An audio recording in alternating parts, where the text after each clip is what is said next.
welcome. Today's faculty town hall is about graduate professional education, and if you've been to any of these in the past, this is going to take a similar form in that I'm going to spend a few minutes beginning giving a few sort of opening remarks about graduate professional education here at Lehigh, some of my thoughts.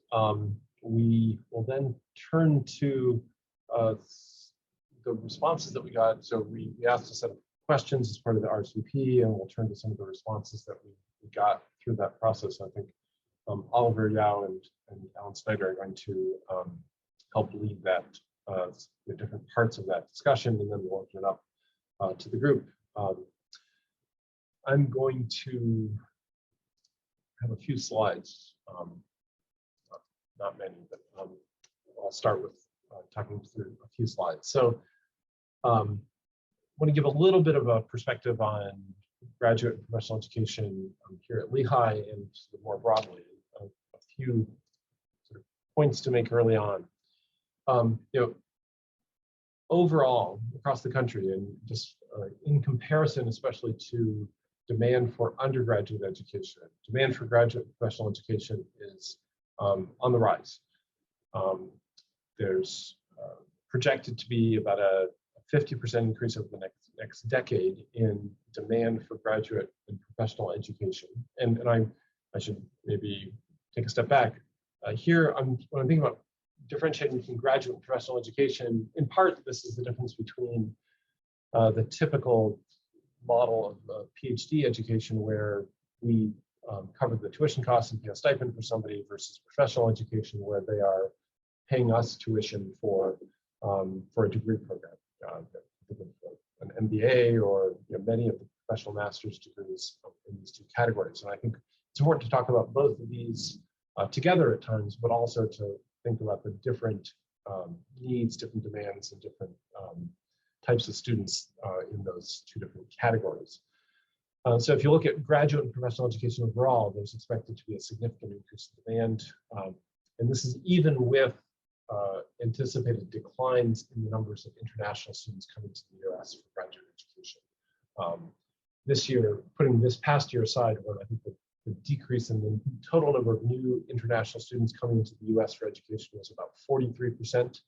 Over the last few years, there has still been a decline. I think the year prior was about a 6% decline of new enrollments in the US from international students.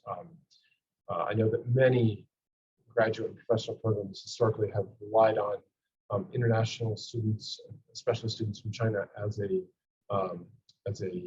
significant part of their student population. That number has been declining for the last couple of years, even prior to COVID.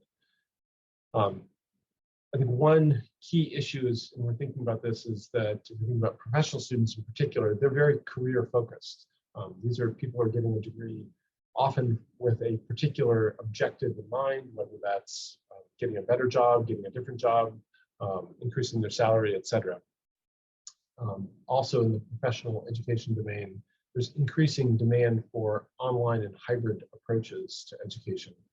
Some numbers that I saw recently projected that specifically for professional degree programs, there was expected to be about a 25% decline over the next 5 years in the number of students looking for in-person programs, and a 50% increase in the numbers of students looking for online or hybrid programs.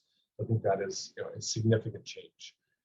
And they're looking for programs that keep up with changing market demands. I think innovative new programs that are being developed in particular areas. I think it's very important for us to be somewhat nimble in that, in being responsive. And people are looking for things other than degrees in many cases. We're not saying the degree is dead. We're not projecting even the death of the degree, but graduate certificates, smaller scale certifications are increasingly becoming important. And in part, that's because people are recognizing the need for additional education over their lifespan. Somebody who's 20 years into their career who needs to upgrade their skills might not be interested in getting a full degree, but might be interested in a certificate or some smaller scale program. So at Lehigh, this is data from the last 10 years or so. Lehigh, the demand or the enrollments in our graduate and professional programs over that time period have been somewhat mixed, but trending toward a decline.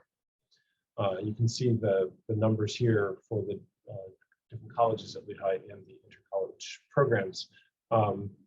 We have had somewhat of an uptick this past year in business and in education, a smaller uptick in art and sciences, but the overall trend lines here are down, and this has a significant impact on us overall. This is a mixture of PhD and master's degree, so both the graduate and the professional side. I haven't sort of separated them out, but this is what's shown here. And I would say that, as I've talked to people across the university and talked to Oliver and Beth Dolan, she was in the Deputy Provost for Graduate Education role before her, there are a number of things that we can keep coming up as important priorities for our graduate and professional education programs. One is better data on our students. This is both throughout the entire student life cycle, better data on our applicants, better data on our students while they are at Lehigh, better data on our students after they leave Lehigh. We're doing some things to make progress on this. One of the most concrete examples of this, really two. One is Oliver is for the first time doing a survey of first destination for all of our graduates. So we will know where they ended up in their first, after leaving Lehigh. Oliver has been doing that within the business college for a while, but we're going to do that across the university. And the second thing is that specifically for our doctoral graduates, we're partnering with a company, Academic Analytics, who will be able to tell us where, maybe not all, but the vast majority of them are, at least for the ones who graduated in the last 10 years, whether they're at an academic institution, whether they're a company, whether they're looking for a nonprofit. They're compiling that information for us. So better data. If we have better data, I think that'll help us with recruiting and the visibility of our programs. I hear a lot about the desire to have a stronger ability to recruit graduate and professional students, both in terms of the quality of individual students, the numbers of students that we need. That's something that I think is a priority. And I would say we need to improve, and I would use the phrase more consistency here, because I think in some areas we're doing this really well, in other areas less well, but more consistency with respect to student support of different kinds. And I'll highlight two things here. One is career and professional development, so that students, graduate students who leave Lehigh have what are going on to next steps, careers, jobs that meet their life and career goals. And I think we can do a better job of supporting the students. And also, I would say graduate student mental health is an issue that it keeps coming up again and again. This is the focus on this has been mostly within the PhD doctoral student domain. There was a piece in Nature a couple of years ago now that looked at rates of anxiety and depression in doctoral students. This was across the world, with 5,000 some odd students from bunches of different programs that were surveyed, that were evaluated, and something like 40% of them experienced either anxiety or depression. And so support for graduate and professional students from a mental health and wellness domain is something that's increasingly important. I think about graduate programs in particular, and here I'm thinking about mostly PhD programs. I think we need to be thoughtful about how it is that we are preparing students for their independent research careers, and not just academic careers. I think quality of mentorship is key. We have to recognize that in some disciplines, graduate students facilitate faculty research, and that if we're going to expand our research portfolio, this is something that we need to be able to do, is to enhance and upgrade our graduate programs. And we need to have more research support if we're going to do that, because these students, their stipends are paid off of research grants. This is some data that I'll sort of quickly run through, but happy to share slides. But this is a picture of where it is that Lehigh sits in terms of our overall research portfolio compared to our, this is showing our US News and World Report ranking on the y-axis here. So we're at 49 by that metric. And this is our ranking in terms of our total research expenditure from, this is NSF compiles this information. And so we're ranked at about 215 or so in terms of total research expenditure. You can see I've plotted here about the top, about 120 or so universities in the country based on US News and World Report ranking. One thing that's notable here, which is highlighted on this slide, is that there are no universities that are ranked better than us, that is a lower number on US News and World Report, that are also not more research active. There's nobody who's below us on this graph, or significantly below us, let's say, but is also not much further to the left. And so I do think that this is, speaks to the idea that we need to enhance our research portfolio, and certainly graduate education is a key component of enhancing our research portfolio. So with respect to professional programs, you're thinking about MBA programs, professional masters, et cetera. I think this gets back to some of the issues that I raised earlier. There's an importance for expanding and improving our capability to put together high quality online and hybrid programs, making degrees that are more modular and more stackable is sometimes the term, where it can be a certificate that if you add some additional courses and credits, then it turns into a degree, if you will. Be responsive to the market and provide clear evidence of the return on investment for our degrees. So that's all I have in terms of presentation. So now I'm going to turn it, and I think Alan, am I going to you next? Is that right? To talk about some of the responses that we received to some of the questions that came through as part of the RSVP process. Thanks, Nathan. Yeah, we got, I think, 52 or 53 responses. What I'm going to summarize is the answer to the first question, which was with regard to our ability to attract outstanding and diverse graduate students and for them to succeed per their full potential. What is your candid assessment of our current research-intensive doctoral programs? And people did almost exclusively answer in terms of doctoral programs, not professional programs. I'm going to try to summarize. I've kept this minimally interpretive and trying to report here. Across 50 some responses is not a huge number, but there was a fair amount of consistency. There was one way mentioned in which we stand out, and that was the big positive of what someone called a personalized research experience, or a personalized graduate experience. But in people's candid assessment, we don't always meet that, and I'll cover 6 areas in which people's comments fell. One was what I would call holistic support. As I'll mention later, there was concerns about direct financial support to students were really very compartmentalized, things like stipends and stuff like that. But clearly people believe that we're austere in terms of holistic support for graduate students and graduate education.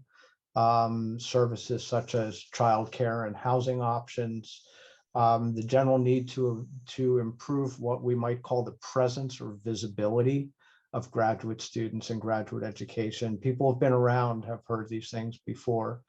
And that infrastructure for graduate education generally beyond the immediate departmental environment is minimal or is inconsistent. People commented that we have poor support for minoritized students And of course, that's in the context of needing to become capable of attracting and retaining those very same students. In the area of financial support, again, the sense was that except in very selective areas, direct support to students is reasonable or maybe even strong. But there were concerns about mechanism for recruiting and student support beyond direct faculty research funding, especially limited fellowship support, small numbers, and single year support. Some concerns about being spread thin, outstanding programs that are insufficiently resourced or resource that's inconsistent across areas, and a sense that the financial model and our means of budget management makes recruiting efforts cautious or risk averse. Things like as many offers as we have money for and not more, and things like that. Quality and outcomes. There's a pointed comment that we should have higher and more consistent standards for graduate education outcomes, grounded in or based on what students are able to do in their lives after graduate school. Multiple comments that faculty mentoring is variable. Even a pointed comment that sometimes we exploit students rather than lifting them up.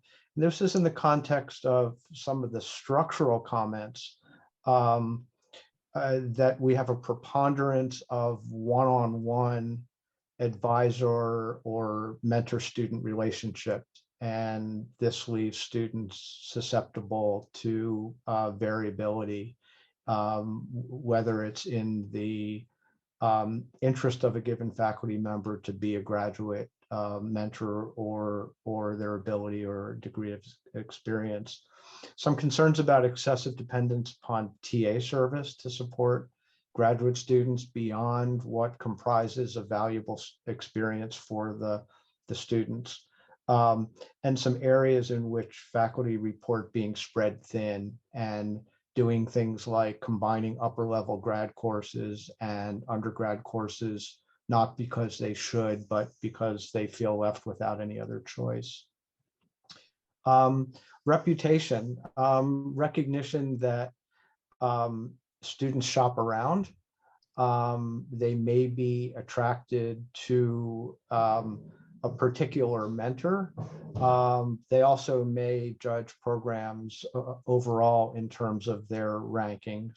And some comments about struggling institutionally, given our size, with reaching critical mass of faculty in any particular area of student interest, which might get us back to those comments about one-on-one student faculty relationships instead of one-to-many student program relationships.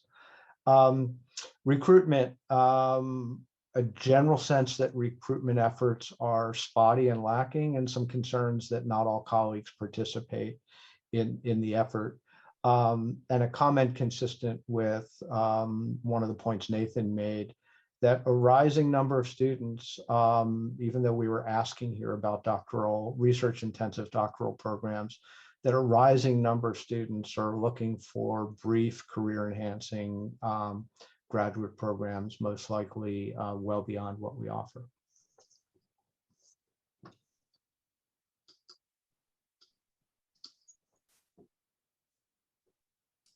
Great. I think, Oliver, you're next with question 2. Okay, so thank you very much. Hello, everyone. I actually took a look at all of the feedback and question 1, 2, 3, and thank you everyone for putting your thoughts into the forum. And I think those thoughts are very, very valuable. And when I was looking at those, your answers, your thoughts, I was looking for a common theme from question number 1, 2, 3, all 3 of them. And it's not very difficult to find a common theme, actually. The common theme was resources. So we don't have enough resources for question number 1, number 2, and number 3. Then I look at, there's some correlation between 1, 2, and 3. In order for us to find resources to do question number 1, which is a doctoral program, number 3, which is career development, graduate life, and the professional development, those type of things, we need number 2, revenue generating. We need to develop some really good programs so that we can generate resources to support the other 2. In the meantime, we need the other 2 to do a good job for research and career development structure and everything, infrastructure to support graduate life, so that we can have a successful number 2, revenue generating programs. So they're all interrelated. And I read your comments, I took notes, and I found they are very, very interesting. There are a couple things I want to mention. One is that regarding question number 2 and the 3 in particular, and I took a look at the data for all the professional programs in the university, and almost no program at Lehigh, professional programs, master programs, we are at the capacity. And most programs, I'm talking about enrollment, most of the programs are way below the capacity. I mean, that's first thing for us to do, probably to think about when we're thinking about to enhance our professional programs, maybe to increase the enrollment. And because if we can increase the enrollment and of course we're talking about revenue generating, then we're going to get more money to support other areas as well. The second point is that the first point is enhance current program. Second point is how can we expand our current offerings. That means that we have to look at some new programs, right? And one areas we're working on right now, actually the engineering college is working on right now is on data science.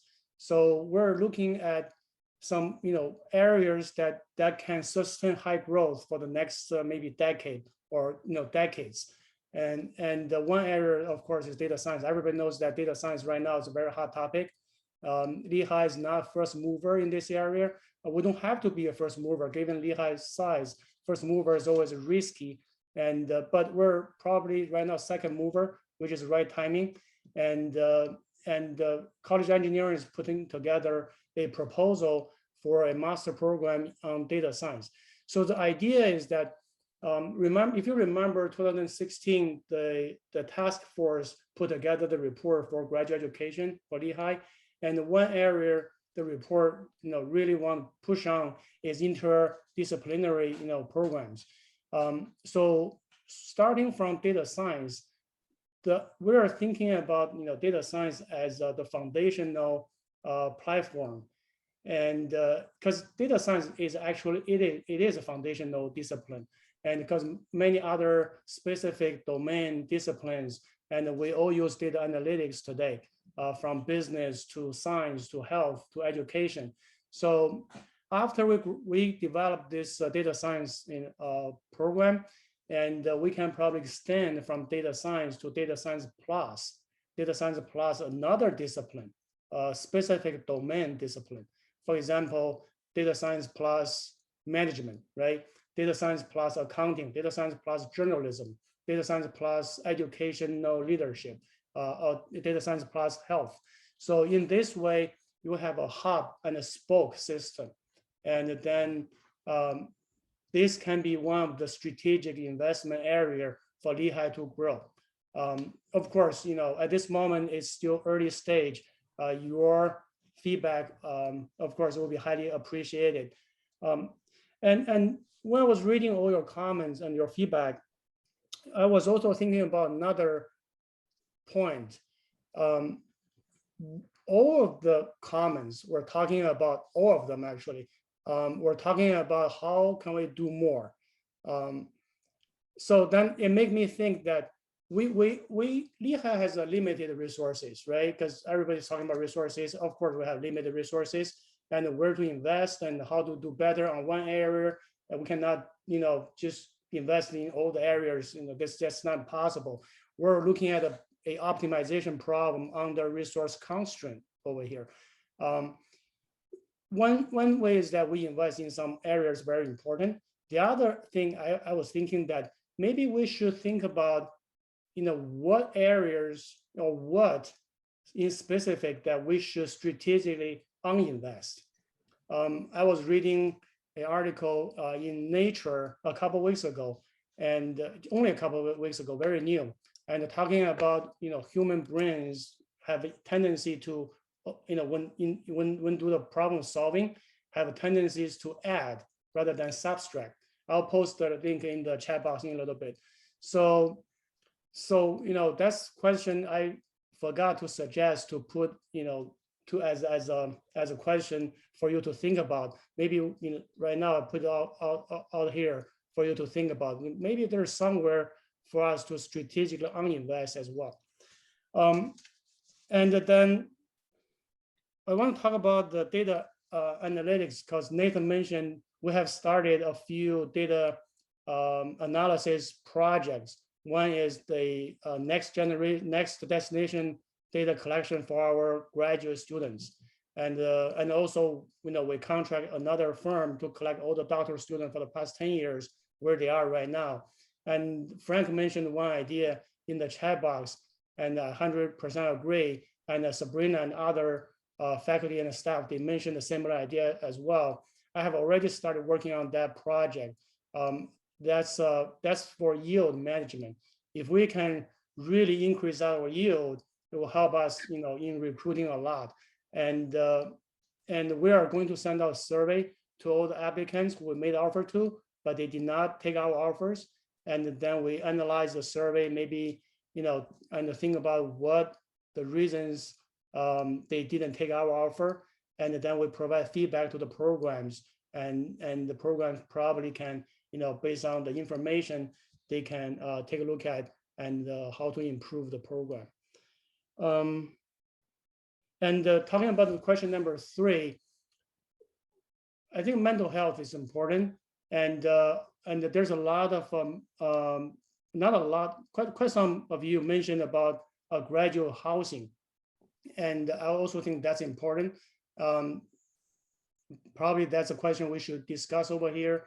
And if we can offer some good graduate housing, maybe we can track more, better, graduate students, including PhD students. There are also some comments about graduate life, office, and if we can expand the current physical space of a graduate life office and become a center hub for our graduate students to socialize, and that'll be a great idea too. So all of those things, I took it down, and we'll discuss, and hopefully we'll make some progress on those fronts in the next year or two, maybe. Back to you, Nathan. Great, thanks, Oliver. So Oliver had mentioned the 2016 working group report on graduate education that was put together, and I meant to talk about that a bit at the beginning. And I would say that, and I know some of the people on this call were contributors to that. Yeah, I think that a couple of the things that were mentioned there that I think were still a few points of progress, and then some of the things that I think we are still working on. One is, the creation of what was Beth's position and now Oliver's position, and some of the developments on the graduate life side. I think it's something that has been important, really important progress. I think that one of the things that we need to do in a lot of these domains is to look at how it is that we can grow in certain areas and expand some of the programs that we currently have, and develop new programs in particular areas where we think that there will be highest need. And building a new program is not easy. It's a hard thing to do. It's a lot of work. But the approach that I think we can take here at Lehigh is one looking at these areas of growth as potential for investments. So if there is a graduate program, and I'm thinking here more on the professional program side, where we think we can attract 20 or 30 students, that's a very significant source of revenue that we can use to support that program and then use to develop and grow in other areas. And so I think that looking at the graduate and professional education landscape, trying to identify some domains where there's demand that we're not currently meeting, I'm looking for ways in which we can support that, both in terms of the development of the programs, but then also the advertising, the marketing, the attracting of students to those programs. And I think that's an important piece of this overall effort. So with that, I think we're just going to sort of open it up to questions. Feel free to, certainly post things to the chat or just small enough group. I think we can have people speak up and give their perspectives.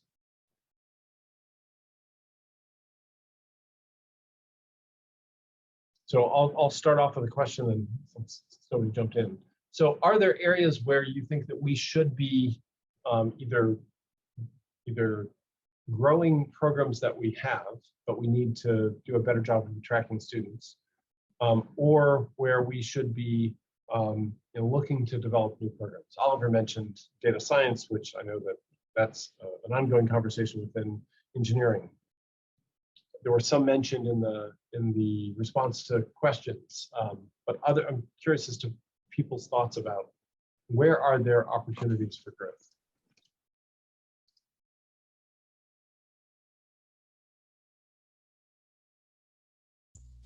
So maybe I'll chime in and ask the question back, which is, beyond data science, what areas are we aware of, particularly in the Lehigh Valley, where we could serve that constituency where there would be demand?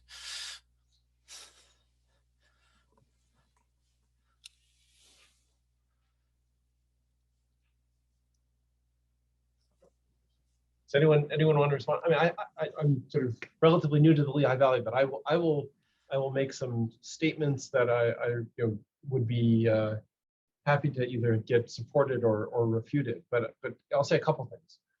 I think there's very significant demand in the health sector within the Lehigh Valley, and we don't have. And we're in the process of, the College of Health is early and its development. We don't have those clinical kinds of programs that are where some of the demand is. But I think that is certainly an area. If I look at the Lehigh Valley and overall, and think about the industries that are here and that are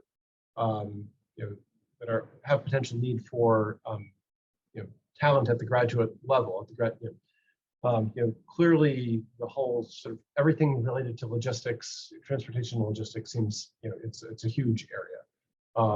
And then also, I will say that there are more medical and biomedically focused sort of small scale companies in the Lehigh Valley than there were in Pittsburgh.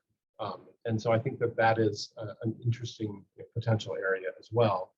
But I also think that we do need to be aware that if we're looking for programs, graduate education programs, looking at the Lehigh Valley is probably too small a window. I think we definitely need to be thinking about programs that either because they're online or hybrid can educate people who are not either never or rarely set foot on our campus. And I know that is that requires more in the way of time and investment in teaching online and developing robust and high quality online course material. But I do think that is an important part. And then we're competing with a national, international or even global marketplace for those students. And so I think it's then really important that we have clarity about what it is that we're providing that is different and that is the value of our particular program. But I think that's I think there are in many cases good answers to that. Yeah. Well, if I may add, I think that's Nathan, I completely agree with what you say. And for example, even some of our faculty live in north part of Philadelphia metropolitan area. I mean, with the hybrid offering, I mean, I think that's a potential market we can tap in, right? That's for those people who commute into the downtown Philly, it might be even easier to commute to Lehigh. I mean, when necessary. That's one thing. The other point is that we talk about a lot about the programs.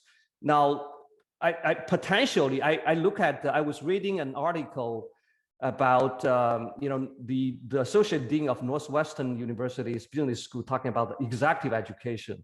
He pointed out that the custom program designed for organizations, for corporations, can be a potentially growth. It's a big growth area too.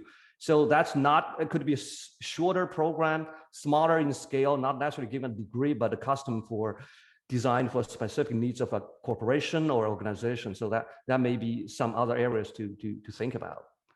So Oliver, do you want to? I mean, I know that with the business college, they're doing some of these kinds of customized programs, or planning to do some of these kinds of customized programs. I don't know if you want to talk about that. I don't see George on the call. Yeah. So I think for earlier question, Garth's question, what Lehigh is known for from industry, company's perspective. Nathan point, I 100% agree. Lehigh Valley alone cannot support, a program for sure, because we need 30 students, and that has to be from the bigger area, from even internationally or nationally, right? But I look at it, Lehigh is strategically located only 4 hours north to Boston, south to Washington, D.C., and there's a big New Jersey area and the New York City, Philadelphia. So we actually in this area, then we have financial industries, we have pharmaceutical industries, we have logistic, e-commerce industries. There's a lot of industries that we can really work on to develop our programs. Going back to David's question, for customized business programs, college business have developed a EMBA program, executive MBA program, and right now we're working on marketing that program to companies. That program is a customized program, so we just need a company partner. Could be, for example, Merck or J&J, and they decide to collaborate with us, and then we customize the program and deliver to their managers and executives. So we do have that.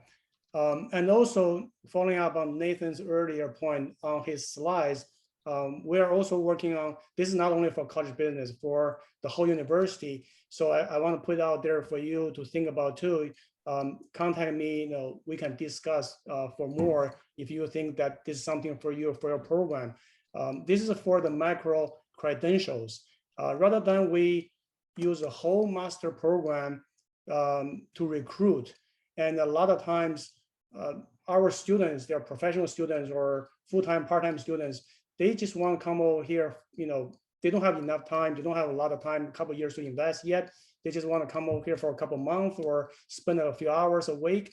And we can probably slice our program into smaller pieces, macro credentials, right? Could be one night class, could be one class, 3 credits. It could be, two classes called a badge, and it could be 4 classes called a certificate. And then they can gradually grab, 1 badge and 1 certificate, 2 certificates, and 1 degree, right? Take a gradual approach. If your program is interested in doing that, let's just talk to me after the town hall. We can work on that together. And I'm not sure if everyone here is familiar with essentially the financial model for tuition generating graduate programs at Lehigh. The financial model sort of centrally is that colleges are expected to meet a certain target in terms of the total graduate tuition that comes in. And above that, and up to that target, 100% of the dollars stay centrally. Once above that target, 80% of the dollars go to the college and 20% stays centrally.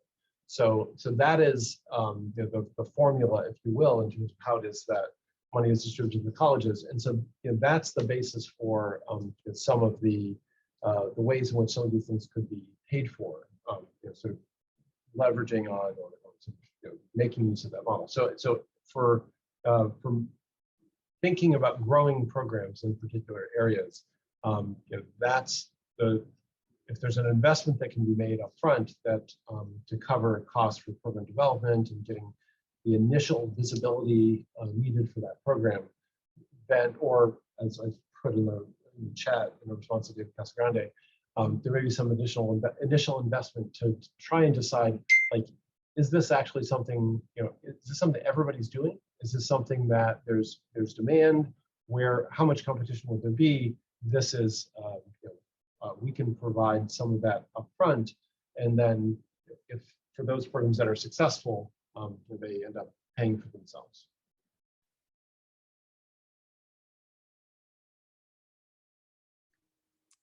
I have a question, more than a comment. Yeah. So, one of the points raised in Alan's summary, a figure of question 1 had to do with sort of resources already being spread thin, and this was more with the PhD sort of research-centric programs. But I also kind of think that some of those programs are critical to keep very strong as the foundation of everything else that any of these long-term new programs are going to be built off of. And I can also imagine that a lot of the ways that the resources are spread thin in different PhD programs are different depending on the department or the college. And I just can't imagine that it's all the same exact problem. And so I was wondering if there's how addressing that to sort of make sure that the foundation is strong is being thought about at the administrative level. I'll try and answer, but if I misinterpreted, feel free to re-ask the question. So I think it is critical that there's a strong foundation around graduate education in those. I think if we're gonna be in the graduate education business, we have to do it well. I think that's one of the for me, one of the most important things about higher education is that so much depends on our reputation and the perception of quality, that whatever we do, we have to do it well. We can't, there can't be a sort of a race to the bottom in some ways. And so, if we're thinking about, and I'm not quite sure what kinds of resources you're thinking about, Michael, in terms of spread thin. Is that faculty time? Is that courses? Is that is that graduate stipends? And so maybe if you could sort of, I guess I can jump in there, because I only really know our department. So Sure. And I guess what I was thinking is that where it's thin, maybe program or department, that context may be different. And so for us, the sheer volume of majors versus the number of faculty creates the issue that actually was brought up by, I can't remember if it was Oliver or Alan, that we have to combine graduate classes with undergrad classes just to physically meet the demand. And so that makes it hard to attract the best PhD students, because they don't want to just retake some class that's similar to something they may have already had. And so that's a problem for our department for recruitment and strengthening that program. But I don't know that that's necessarily shared. So I guess I was wondering how you were thinking about collecting the data necessary to strengthen the programs, because they're diverse, I guess, and that was the issue. And I think I didn't really make this clear, but it was something I thought about earlier when you, and maybe you can comment on this too, one of your earlier town halls, when you were sort of presenting the data about demand for higher education, one of the points that was brought up is that overall at the undergrad level now, demand is going down, except for the top 50. Right. Right. And so there's a clear need to try to stay in that rank. And then you showed this data today about sort of research expenditures in no man's land in that graph. So clearly, investment in just the PhD programs for any research is going to be critical to sort of keep us in that top 50, which will to me, it seems like the graduate education and the undergrad are interrelated. You can't look at them separately. So to have the prominence to generate revenue off the grad programs, you need to keep that strong undergrad. And I was just sort of trying to figure out what the big picture is, I guess. Yeah, let me, if I can just give me a second here. I did a slide that I didn't show, but I have in a different presentation. I think it maybe gets at this point to some extent. So I think you're exactly right, and you're especially in your sort of connecting some of my previous comments about this to this one. I mean, so let me. Oops.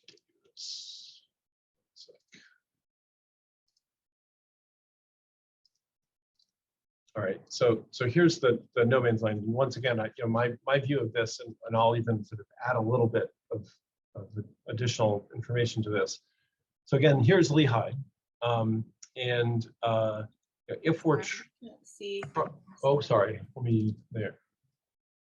Did that work? Yeah. Yes. Okay, so here's Lehigh, and if we're sort of on this edge where there aren't places that are better ranked than us in U.S. News that aren't also more research active. And so to me, part of the connection here is that reputation, which is one of the important characteristics, one of the important factors in U.S. News and World Report, is especially peer reputation, is largely is in part a function of research activity, how visible your research is. And so if your reputation improves, then you have the ability to increase demand for enrollment. And if you have increased demand for enrollment, that provides you the resources that you need to expand research and do other things. In this particular slide, I've talked about improving student outcomes like graduation rate and create innovative programs, and that this hopefully will be a sort of a virtuous cycle. I think the key from my perspective, the key sort of coupling is that research activity and turning research activity into enhancement of reputation. And in this slide, research activity is measured in dollars, which is not the only way. And certainly in some disciplines, it's irrelevant. But this is just the easiest thing to capture. And to give you, a little bit of a sense of this, in the year that was indicated here, our research expenditures were about $37 million. So that put us at about rank of about 215. To get to 180 or so, we'd have to not quite, but nearly double our research amount of research expenditures in any given year. So I think that the coupling there is very important, and I think we need to look at this as an important set of investments that we need to make. The other piece is this: where does the sort of master's program and sort of revenue generating programs come in as compared to the PhD programs? So in PhD programs, the research dollars that we get in like STEM disciplines will help to fund the research that PhD students. But at the same time, the research visibility through its effect on rankings allows us to be more competitive to recruiting students. And so, I see this. We have to look at various ways to prime this pump, and that includes both using internal dollars to invest in research, as well as trying to then expand some of these enrollments in programs that generate tuition. So there's a question from Brian Davidson. Is Lehigh ready to consider marketing as a valid tool for our graduate programs? I guess my clear answer is yes, and I'm not sure if that's not been something we've looked at in the past. We had a conversation. Oliver's been thinking about this, and we had a conversation last week or so with sort of one potential option for trying to improve our visibility in this sort of marketing sense for some of our graduate and professional programs. But we're looking broadly at this as to how it is that we can increase visibility of these programs so that we can do a better job of attracting students. I mean, our undergraduate admissions people, certainly do a lot of marketing and trying to increase the visibility of Lehigh for the purpose of recruiting undergraduates. We certainly do. We have professionals doing that on the undergraduate side. We just not outside of business, where I think there's been a very significant effort. We've not had as much effort on the graduate side. I think that some investment there could be extremely helpful.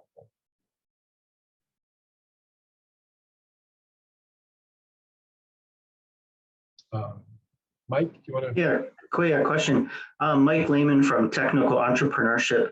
One thing I've observed in applicants over the last few years, many of those applying for a professional master's have studied abroad as an undergraduate. And when they come into their graduate program, they're looking, even in a year program, for some kind of an international flavor or experience. Interestingly, classmates from other countries are, some of the mix, but some kind of a mini collaboration or virtual interaction with other countries through case studies or collaborations with other universities has been really attractive to a lot of those students.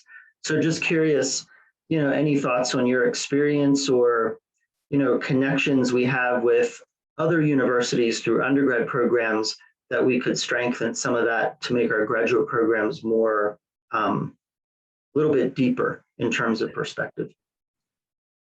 Yeah, I think it's a great point, great question. I think that the experiences that I'm most familiar with, when I was at Pitt, the business school had a number of their master's programs that had very explicit international experiences with partners. They had partners in Germany, partners in China, partners in Brazil, somewhere in South America. I believe it was Brazil. I'm only familiar with them in business. These sort of international experiences as part of graduate master's education. But I think it certainly is an interesting idea. And I would say that in the cases where we have relationships with foreign institutions that are established, and maybe some of those are ones that we are using for undergraduate study abroad, I think that would be a natural place to start in terms of doing some graduate study abroad for master's students. And I do think that it could be an interesting differentiator for some of our programs.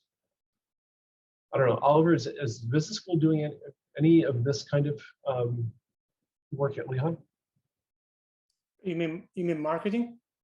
Programs, partnerships with foreign institutions, so that as part of your master's degree, you could spend even part of January or something like that, the winter semester abroad. I think study abroad program will have quite a bit. Some programs are not credit bearing. Students just go out there and it's like a trip. And for example, MBA program will have a global immersion trip, and this is pre-COVID, of course. And then there's no credit, right? And for credit bearing programs, for graduate program, I don't think we have. I think undergrad will have a credit bearing program, semester exchange. Graduate program, not I'm aware of. But Mike, have you talked to OIA about this idea? Is that something that you've discussed with them? Yeah, so a specific example I can share with the group for some ideas. So we've been talking to TU Dortmund for about a half a year, and we came up with what's the minimal viable product that we can try. So last week and this week and next week, we're doing a 1-hour joint class with the master's students in technical entrepreneurship and the master's students in an innovation class there, with an assignment. 2 US students, 2 German students have a week to do an assignment collectively, across the 2-week period.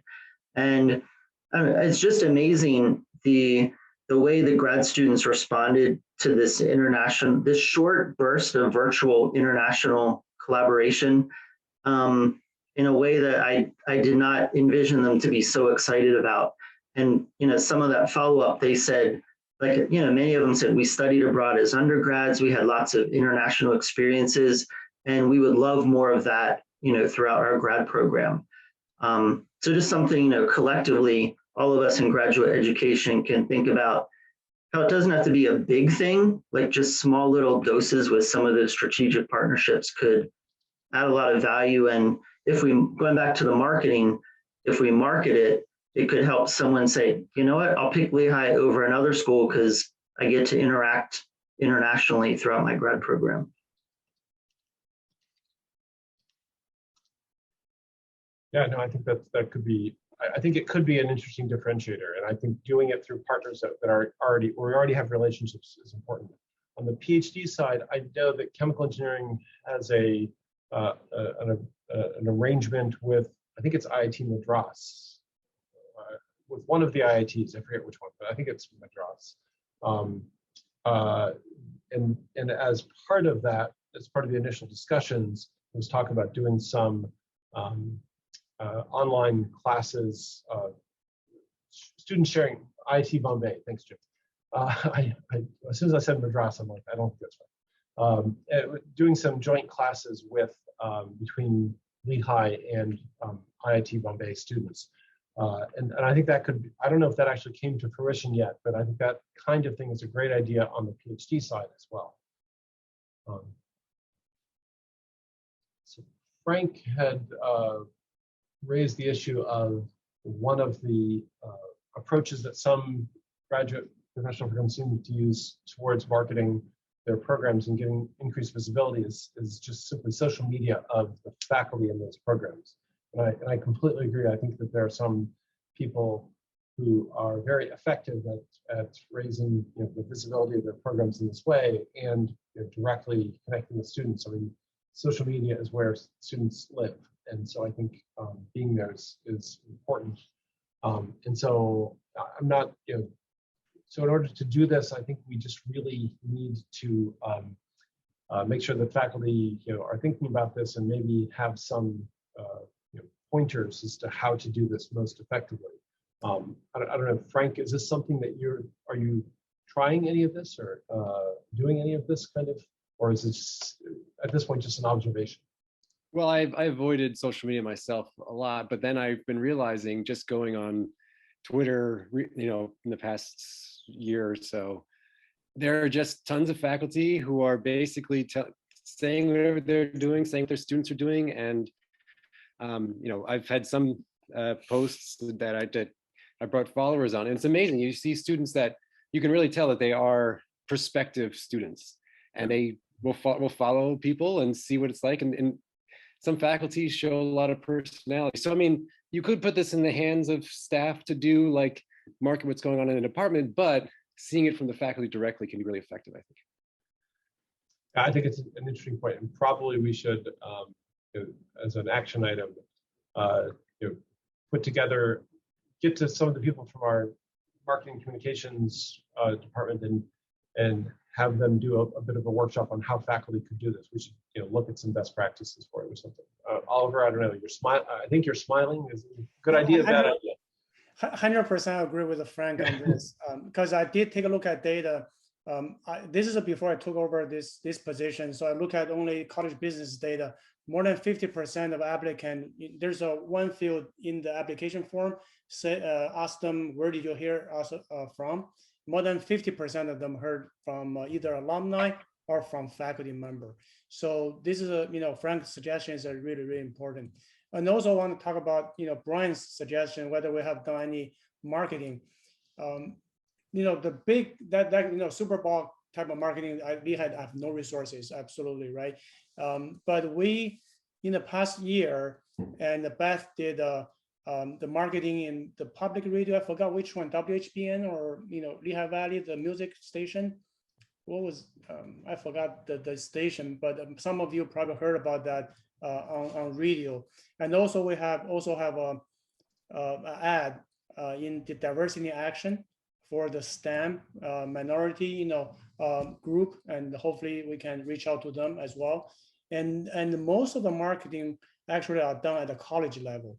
And I know a few colleges, they're working on digital marketing campaigns programmatic, and these are more targeted campaign. Only we can geofencing, and also we can put in the profile we want, and so that it can precisely deliver to the people who are our potential applicants, right? Those are working pretty well at so far.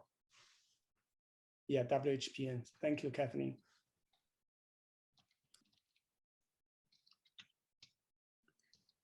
So I have a question that's a little bit more on the PhD side. So I'm from the Department of Psychology, and we have about the same number of graduate students as we have faculty members. And in that situation, it's sometimes hard to feel like we have a thriving lab culture.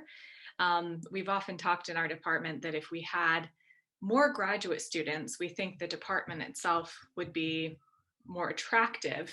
And often we have very high quality graduate students applying, but they choose to go elsewhere. So I'm glad to hear that that's going to be followed up on in terms of research.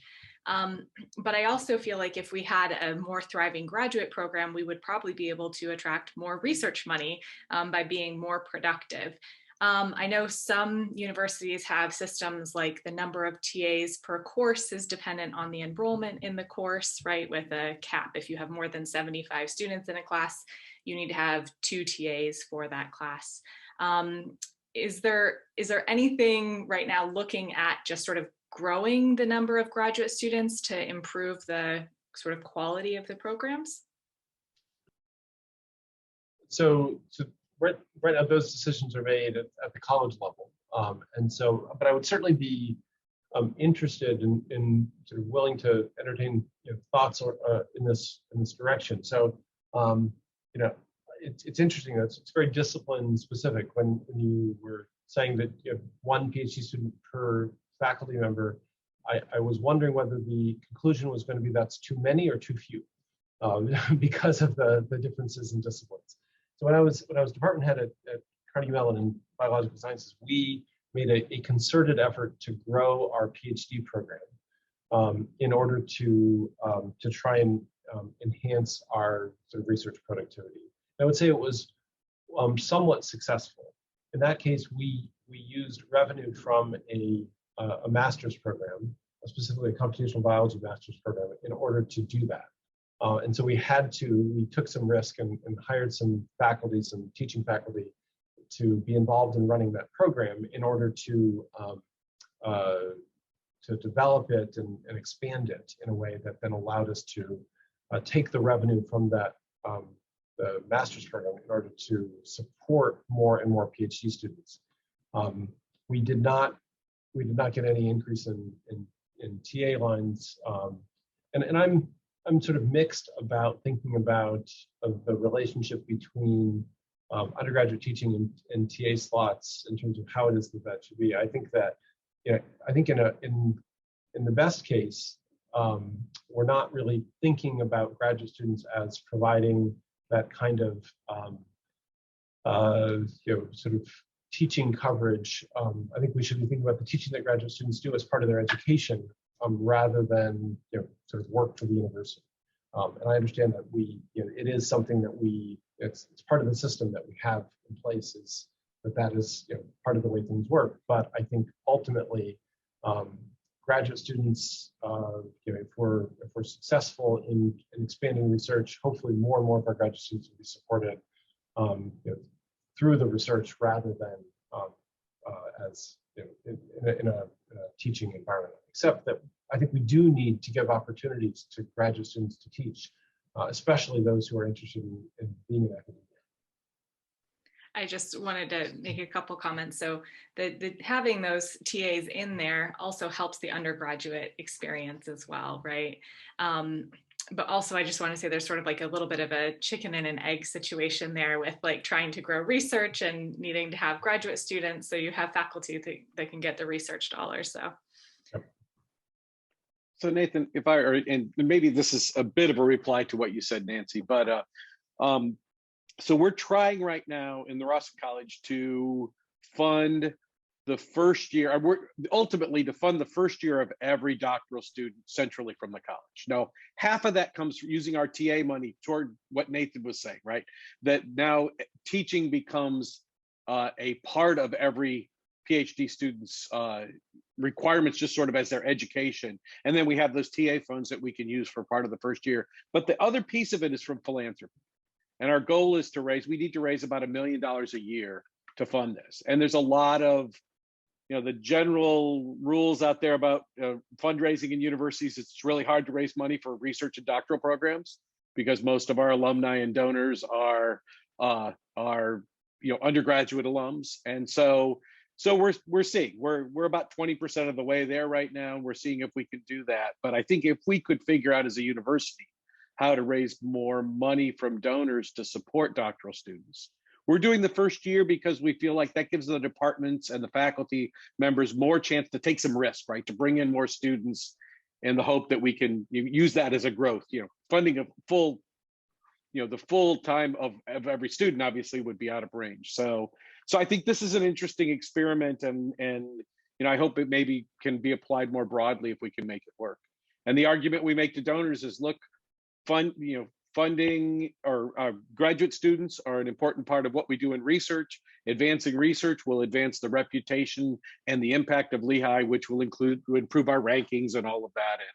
And it's resonated with some people. So I think it's an interesting experiment, and we'll see how it plays out. So a couple of questions in the chat. So Josh indicated the path to prominence specifically called for doubling the number of graduate students.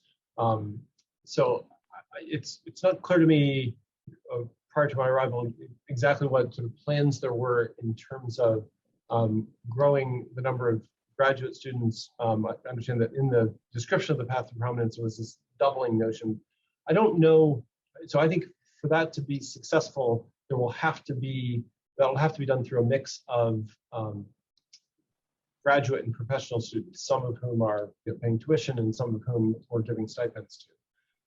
And in my view, again, sort of the graduate student piece of that is really got to depend on enhancing our research portfolio overall. And then, the other Josh, so that was Josh Pepper, Josh Agar, was asking about incentivizing research activity to be as productive as possible. And this is something that certainly Alan's office has tried to do through the Research Futures and others kind of seed funding opportunities.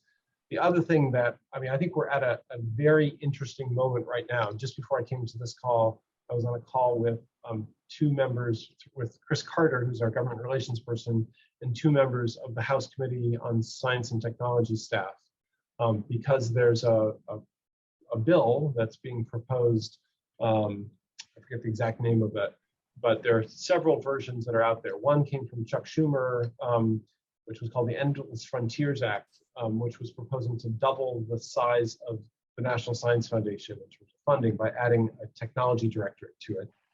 And then there's a competing proposal that's coming from the House, which is what I was talking to these three staffers about.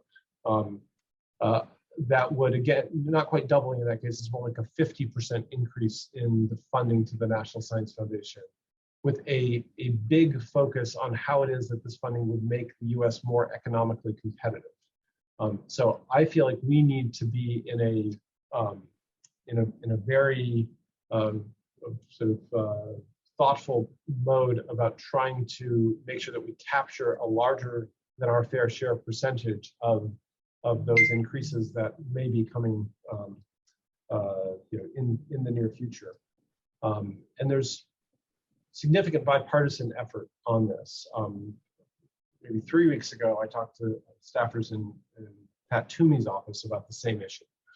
So I think we need to be part of this discussion as to how it is that federal government investments in research can have an impact. And I think we need to be aggressive about going after this. This is something that I'm going to be talking to the department chairs about, I guess, on Friday.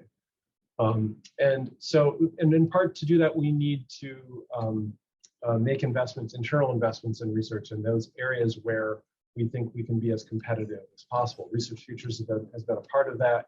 We're looking to how it is that we can do more of that.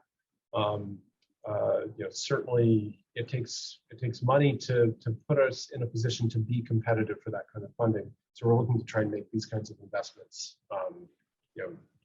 as soon as possible.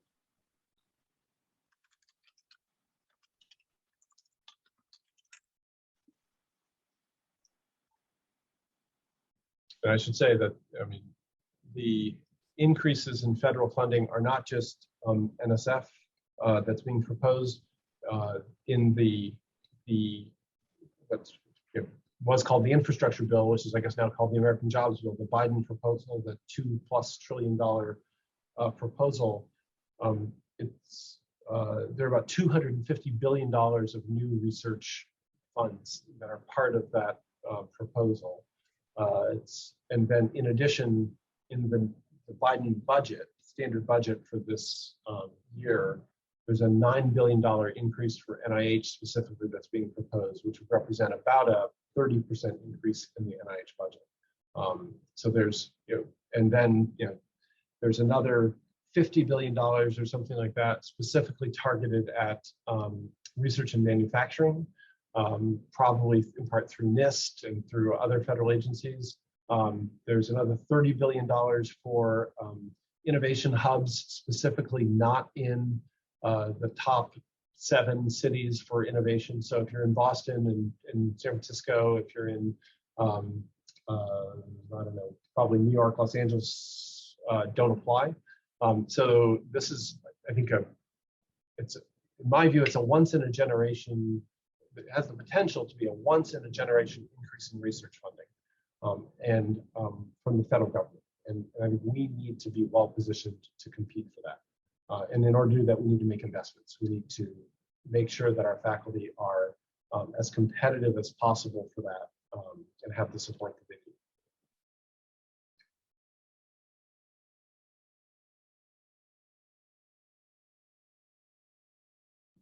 Other thoughts, questions? Yeah, I'll ask one. Sure. So I think many of our departments where there's a fair amount of research funding coming in and a fair amount of research expenditures going out are aging to the point where we'll need a fair amount of replacements very rapidly. And if anything, that will probably cause a dip unless we are really proactive. Do you have some sort of a plan for doing that in a time scale that will actually keep us in a position where we're able to kind of keep going rather than having a downturn? Yeah, so I would say a couple things about that. One is, to do that takes money. It takes sort of investment. I think part of that is or will soon be in place, because part of that is space, is facilities. The HST building, $140 million investment, will be operational probably October, November of next year. And when it is operational, it will be less than half full. So there will be 2 floors that will be empty.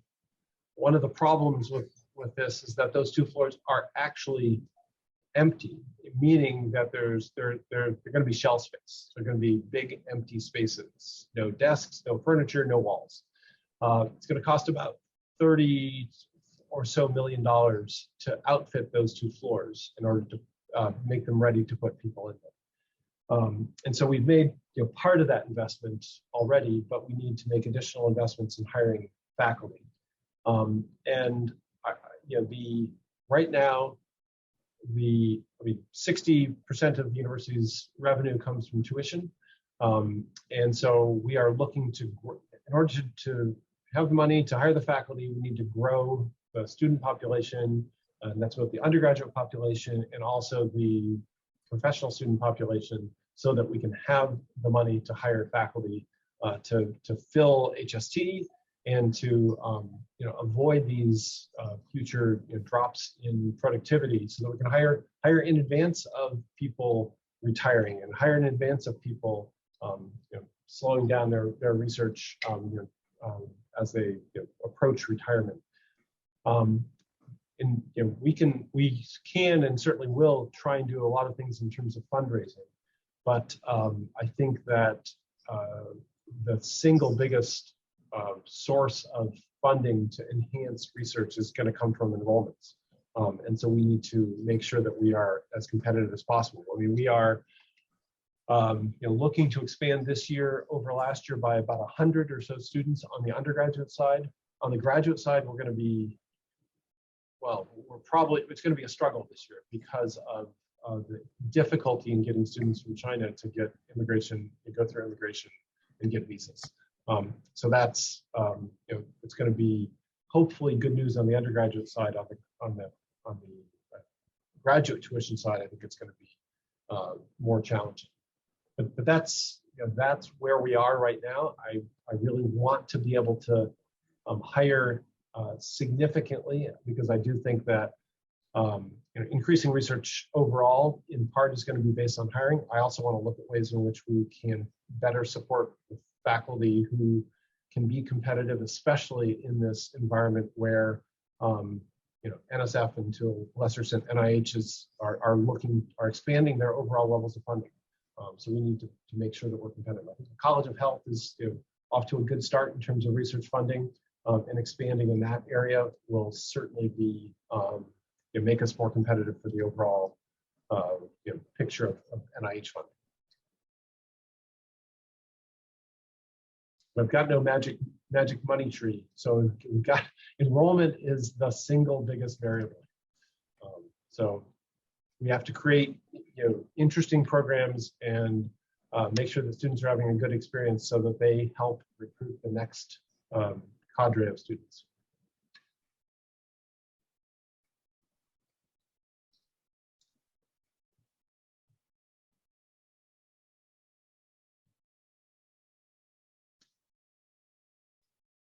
Other thoughts, questions? Dmitry. Yeah, I mentioned here, I mean, I thought that, ability to work with computers, data models would be a desired skill practically everywhere. So, I mean, some keywords that come to mind would be applied computing and systems biology. So certainly, engineering is in the process of trying to put together a data science program. One of the things that I've learned is that at Lehigh, it takes a long time, longer than I'm used to get a program, to create a new program and get it through approval processes.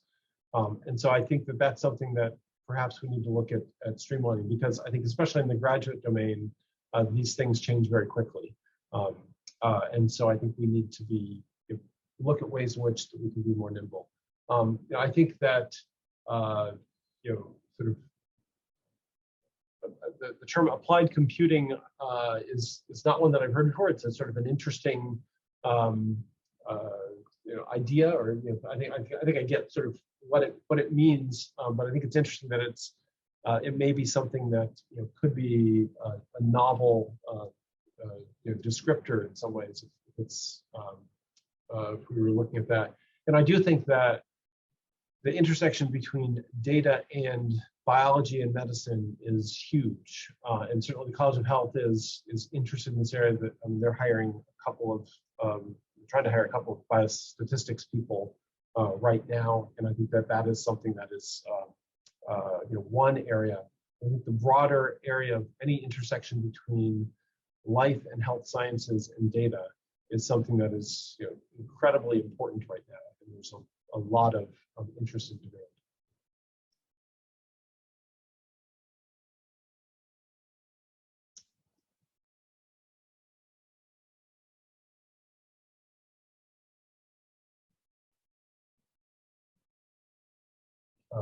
So Jim, I'm trying to sort of read your comment.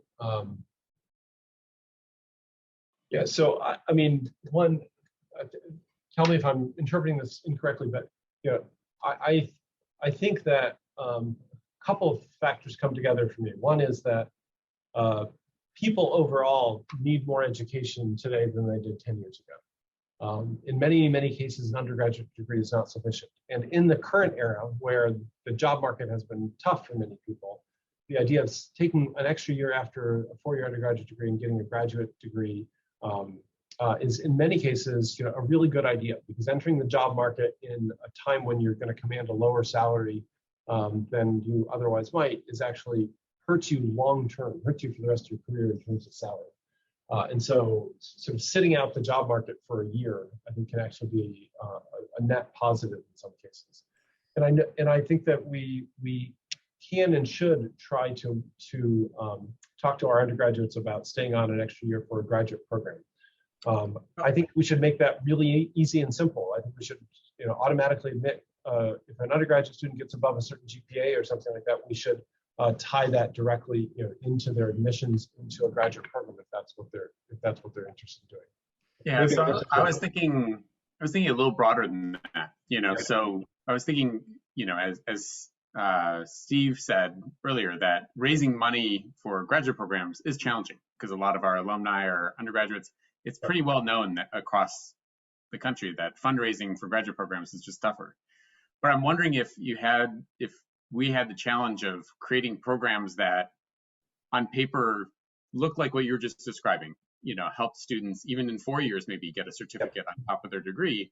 But the reality is there's a coupled undergraduate / graduate level kind of coupling in that certificate, in the sense that you can fundraise for the undergraduate program, but you're really advertising it to graduates because we want more students. We don't, the 4+1 isn't bad, but getting more students from the outside is especially beneficial, right, for these master's programs. So, and getting them launched sometimes is tough. So I was wondering if we can kind of leverage our undergraduate program expertise more to do that. I said it's like a bait and switch, but reality is long term, it would be the graduate revenue that would keep these things alive, right? So. Jim, we're piloting something similar to this. I don't know whether exactly what you're describing or not. Maybe maybe not. You can tell me. For the financial engineering program, and we're trying to integrate into undergraduate programs. So undergraduate program, right now we're debating at what point we integrate into the undergraduate program. Probably from the very beginning, high schoolers, and they can apply 4+1. And at that point in time, or maybe a sophomore year, they can declare, I'm in this 4+1 program, right? And we haven't trying to raise money to, from a donor to support that. But our program directors, they are working on the curriculum design, trying to integrate into the undergraduate part for that program. Maybe, this is a pilot. If it works, probably we can really, push out to other programs as well. Is this something you were talking about?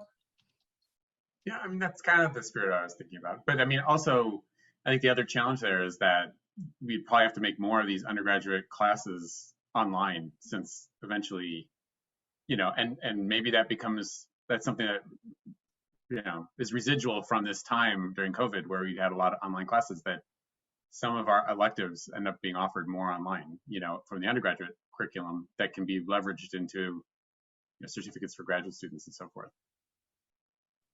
So Jim, in response to your question, I haven't really seen good examples of raising donor money for creating programs.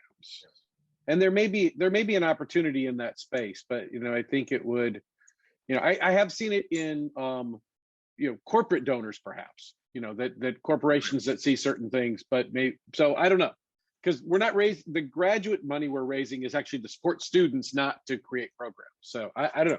It's an interesting thought, but. Yeah, I would agree. I think that, if you think about what some of the biggest gifts are given for, they're given for faculty chairs, for buildings or pieces of buildings. And those aren't necessarily graduate or undergraduate specific. They may be described as supporting the mission more for undergraduate or graduate students. It is challenging in many cases to raise money for graduate student support. I think it's, in terms of degree of difficulty, I would say graduate student support is highest. Research support is probably next, and it really requires having a strong connection to the donor, being interested in that research topic. I was involved in raising money for brain science at both my previous two institutions, and in all the cases, it was connecting with people who had some, even if the research that was going to be funded wasn't disease related, it was people who had some interest in in the brain and in diseases related to the brain. This was a huge part of that effort. Yeah, I guess, I mean, part of what I was saying is just the theme of leveraging a little bit of what we have always, instead of creating brand new programs out of the blue, is always going to be a good way to go too. So, I mean, in a larger theme, like our 4+1 program in our college and in the business school and so forth, they're great. But, like if you're thinking of the nexus of donations versus starting programs versus, leveraging what we have, I mean, there's probably more creative ways to do it. But having to make some of that go online probably is necessary, right? Because those big money raising programs from other colleges, universities look like a lot of them are online, right? So increasingly, I think online or hybrid. Okay, we've got about 2 minutes left. Maybe if any last questions, or I'll sort of move to try and summarize. I'm sure incompletely summarize, but first of all, thanks for the conversation. I think this has been really helpful.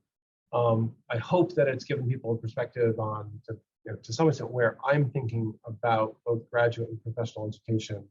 I think between the work that Beth did and now the work that Oliver is doing, there's a lot of progress and a lot of opportunity that we're looking to try and exploit.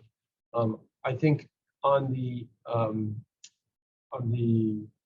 master's programs, the sort of revenue generating programs piece, we're looking for ways of trying to do a much better job of marketing those programs, identifying potential audience for those programs, and really facilitating the efforts, the recruiting efforts that the colleges are engaged in. And that's both for US-based students and also for international students. I also think that on the PhD program side, which there's a lot of work to be done there as well, I think that it is so closely and directly tied to our overall sort of research portfolio that I think that that's something that we need to be very, very connected to and very aware of. And so I really appreciate the comments and the thoughts from the group. All right, thanks very much. Have a good evening.